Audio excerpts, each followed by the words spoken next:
Hello दोस्तों, स्वागत है आपका मेरे यूट्यूब चैनल अमन की कहानियों में। अगर आपको डरावनी कहानियाँ सुनना पसंद है तो इस चैनल को सब्सक्राइब ज़रूर करें।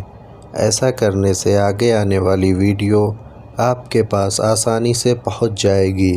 तो दोस्तों, अब ज़्यादा देर ना करते हुए हम सीधे चलते हैं अपनी कहानी की ओर। दोस्तों, मेरा नाम सोनू है।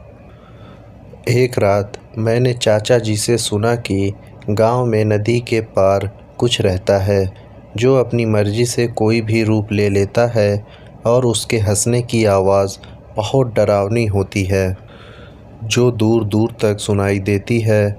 उसका असली रूप जिसने देखा उनमें से कुछ तो मर गए और बच्चे हुए उसके भयानक रूप से बारे में किसी को नहीं बताते थे। गांव के लोग डर के मारे उसका नाम लेने के बजाय वो ही कहते थे। खैर, उस रात मैंने ये सारी बातें अपने दोस्तों को बताई और साथ चलने को बोला। कुछ तो डर गए और कुछ मेरे साथ चलने को तैयार हो गए। अब हम चार दोस्त, मैं, बिट्टू, पवन और अशोक, नदी के तरफ चल पड़े। हम खेतों में से जा रहे थे और आसपास कोई नहीं था।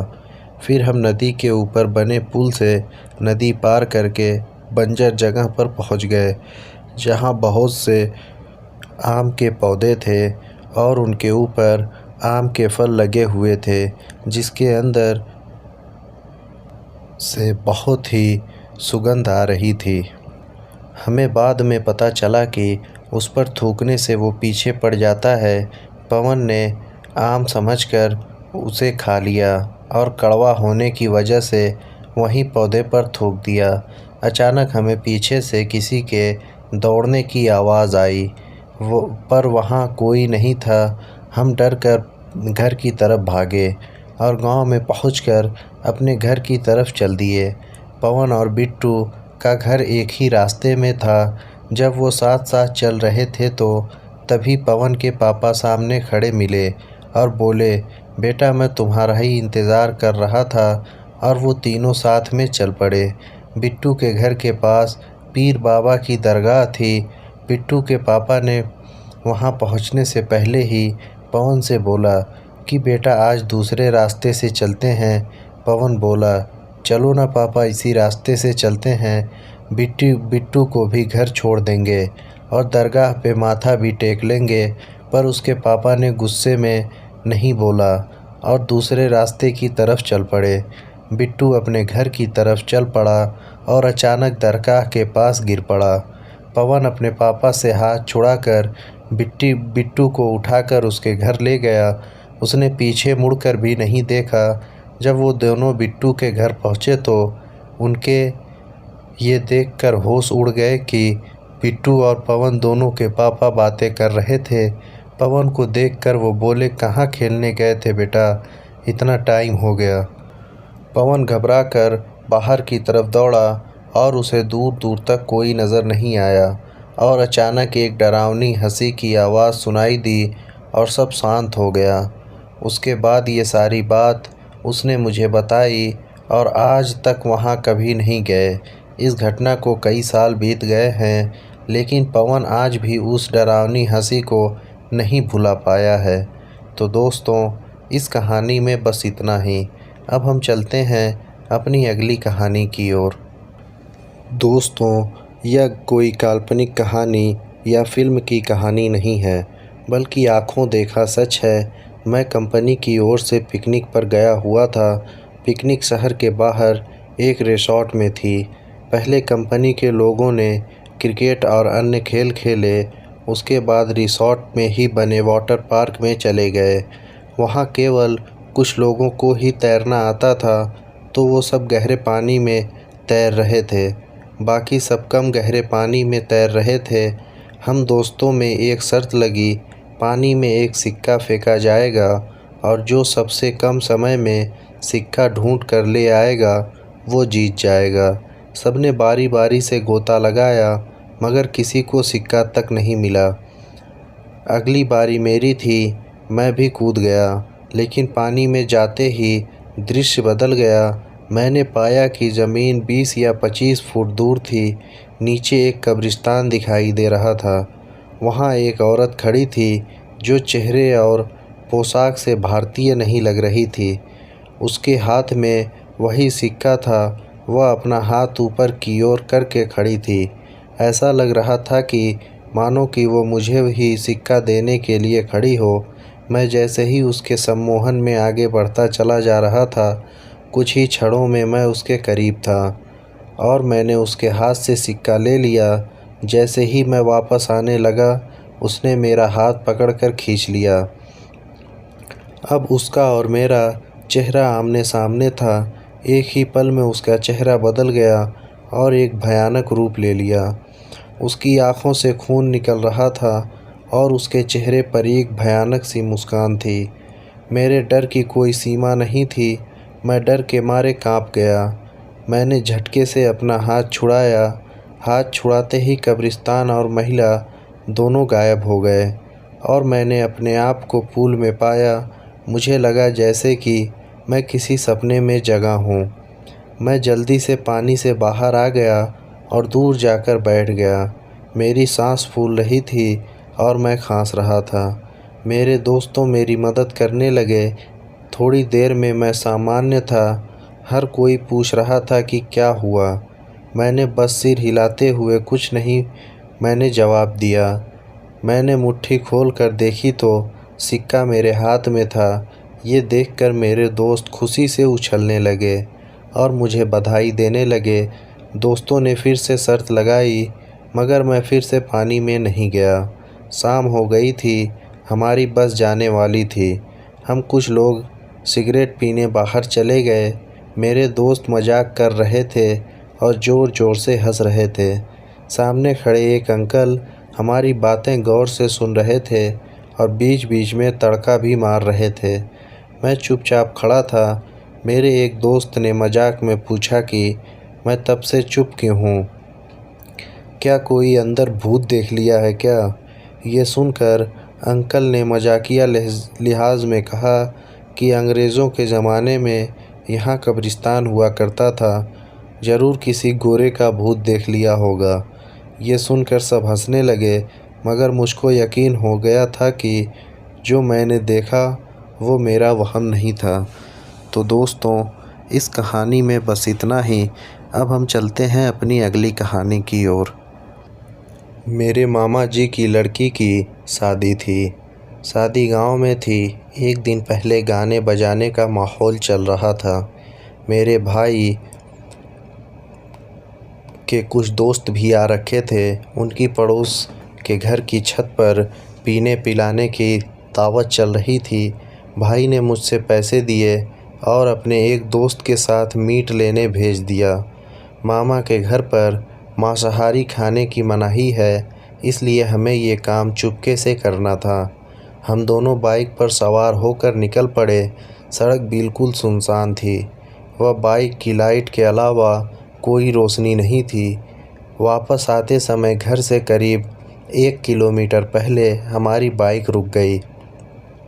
काफ़ी कोशिश करने पर भी चालू नहीं हुई। हम खींचकर बाइक ले जाने लगे। कुछ ही दूर पर हमें एक बूढ़ा आदमी दिखा। वह हमारे पास आया और कहने लगा, थोड़ा मीट दे दो। हमें पहले से ही गुस्सा आ रहा था। उसकी बात सुनकर और गुस्सा आने लगा। भाई के दोस्त ने चिढ़कर कहा, तेरे बाप ने खाया है कभी मीट? चल भाग यहाँ से। आदमी ने फिर से मीट मांगा, मगर हमने उसे धमकाकर भगा दिया। घर पहुंचकर मैंने भाई को मीट पकड़ा दिया और नाच गाने वाले कमरे में चला गया।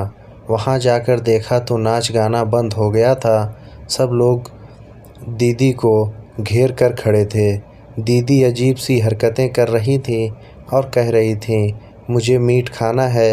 दीदी ने ज़िंदगी में कभी भी मीट नहीं खाया था। सबको समझ आ रहा था कि ये भूत प्रेत का चक्कर है। मामा ने दीदी को ज़ोर से 2 थप्पड़ मारे।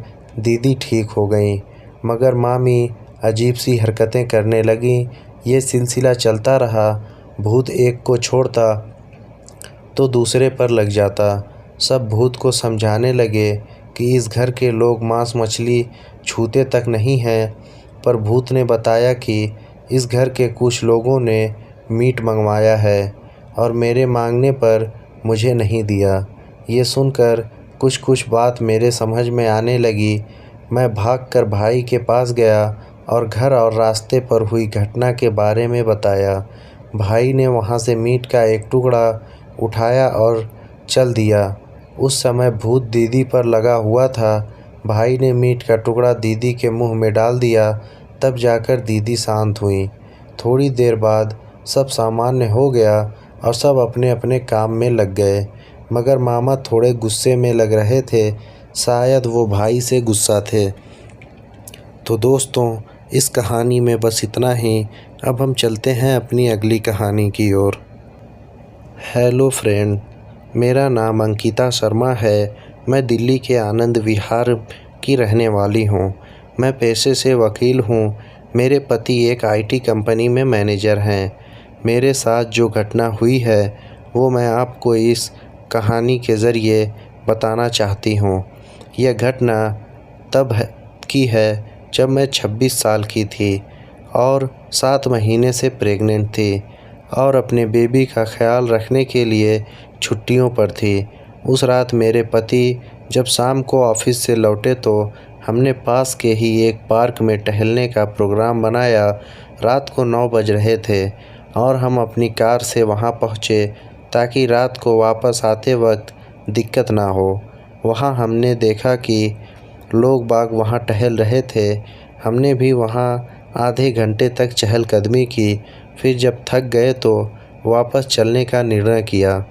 मेरे पति ड्राइवर सीट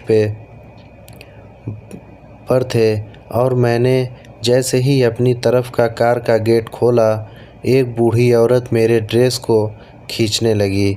मैंने इसे नॉर्मल बात समझकर उसे बिना पैसे दिए कार में बैठ गई। हमारी कार 5 मिनट चली ही थी और जब हमारी गाड़ी लाल बत्ती पर रुकी तो फिर वही बूढ़ी औरत सामने दिखाई दी। मैंने इस पर ज़्यादा ध्यान ना देते हुए घर पर पहुंच गए। अगली रात जब मेरे पति किसी बिजनेस वर्क के लिए शहर से बाहर गए हुए थे और मैं घर में अकेली थी, रात के 2 बजे के करीब जब मेरी नींद खुली तो जिसे मैंने देखा वो देखकर मैं बुरी तरह काँप गई और आँखों पर विश्वास नहीं हुआ। मैंने देखा कि वही बूढ़ी औरत मेरे पलंग के बगल में बैठी हुई थी और कह रही थी, मेरे करीब आओ। एक बार तो मैंने सोचा कि शायद मैं सपना देख रही हूँ, लेकिन जब मैंने अपनी आंखें बंद कर वापस खोली तब भी वो वहीं खड़ी थी। मेरे दिल की धड़कन बढ़ गई और यह सोचकर कि वो बच्चों को नुकसान ना पहुँचाए, मैं घर के दरवाज़े की तरफ बढ़ गई और बाहर निकलकर पड़ोसियों का दरवाज़ा खटखटाया। मैं बुरी तरह से डरी हुई थी, लेकिन मैंने पड़ोसियों को कुछ नहीं बताया ताकि वो कहीं मुझे पागल ना समझ बैठें। मैंने तुरंत अपने पति को फ़ोन किया और उसी वक्त गाड़ी से सुबह 5 बजे तक घर आ गए। मैंने उनको सारी घटना बताई। जब ये बात मेरी माँ को बताई तो तुरंत मेरे घर आ गईं और उन्होंने घर में छोटी सी पूजा करवाई ताकि वो बुढ़िया औरत उसे दोबारा ना दिखे। उस पूजा के बाद मैंने कभी उस बूढ़ी औरत को नहीं देखा। तो इस तरह दोस्तों, मेरी माँ की सलाह से मैं और मेरा बच्चा सुरक्षित रहे। दोस्तों, अक्सर ऐसा होता है कि गर्भावस्था के दौरान आपको कुछ विशेष ऐसी जगहों का ध्यान रखना पड़ता है जहाँ से कुछ रूहें अक्सर साथ लग जाती हैं। तो दोस्तों, इस कहानी में बस इतना ही। तो दोस्तों, ये कहानियाँ आपको कैसी लगीं अपनी राय कमेंट बॉक्स में ज़रूर दें और अगर आपने ये चैनल अभी तक सब्सक्राइब नहीं किया है तो अभी कर लें। हम फिर मिलेंगे किसी नई कहानी के साथ। तब तक आप अपना और अपने परिवार वालों का ध्यान रखें। धन्यवाद।